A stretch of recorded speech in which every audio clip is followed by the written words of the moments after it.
Well, the greenhouse rebuild is almost completed. I put this black mulch down. I put a tarp down to kind of block the dirt floor and then put this black mulch down. I figured that the black mulch would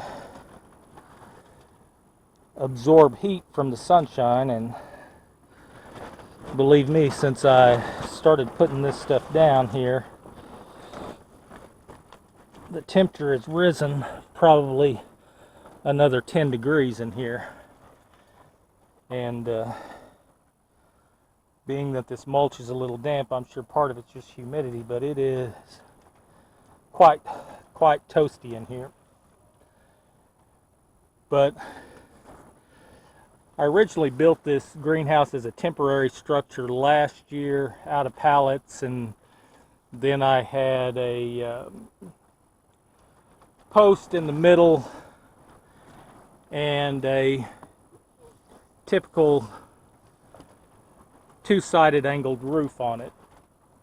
But the problem was, even in the middle where it was at its tallest, I had problems standing in here, and when I came in to work the plants, I was always bent over. So this year I decided to add another row of pallets onto the back side and just do a sloped roof. And I put a tarp over that wall, which is the north wall, and put the reflective side of the tarp out so it would reflect the heat back into the greenhouse. And I'm going to put my wicking tubs over on this side, which is about 7 feet tall, and allows me to walk through here without having to stoop over every now and then. I mean, but when I get out here to this side, I'm still a little taller than the rafters, and so I have to duck a little bit, but it's not like having to bend at the waist every time I come in here to water or work any plants in here.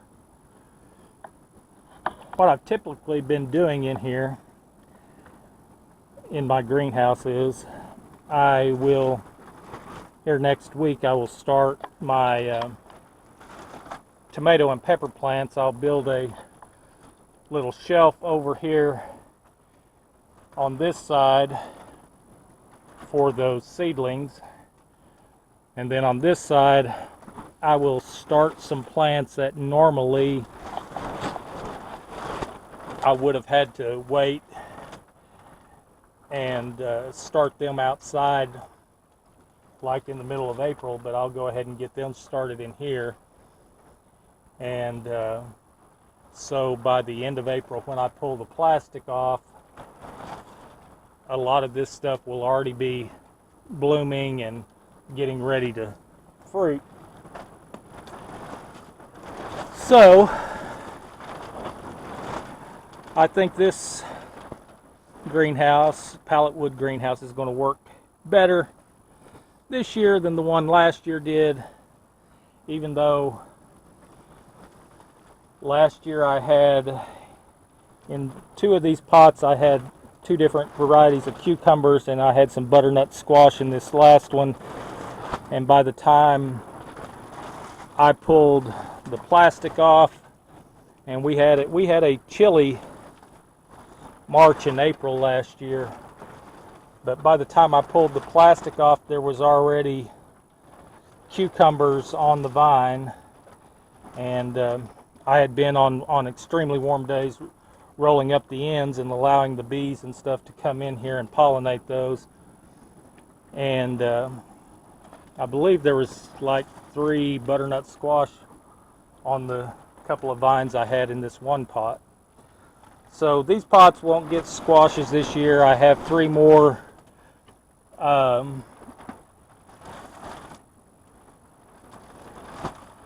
wicking pots that I'm going to bring in here, and I do plan on doing some cucumbers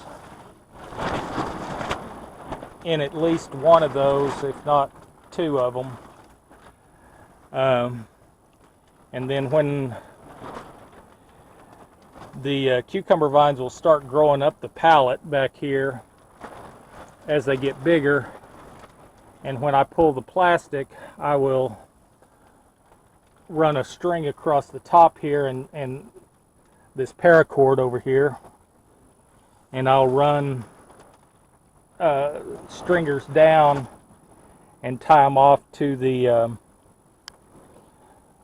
fill spout on the wicking pots, and then I'll train the vines of whatever I'm growing in here to grow up those vines, and it'll keep them up off the ground and keep from the wicking pot getting too overcrowded, and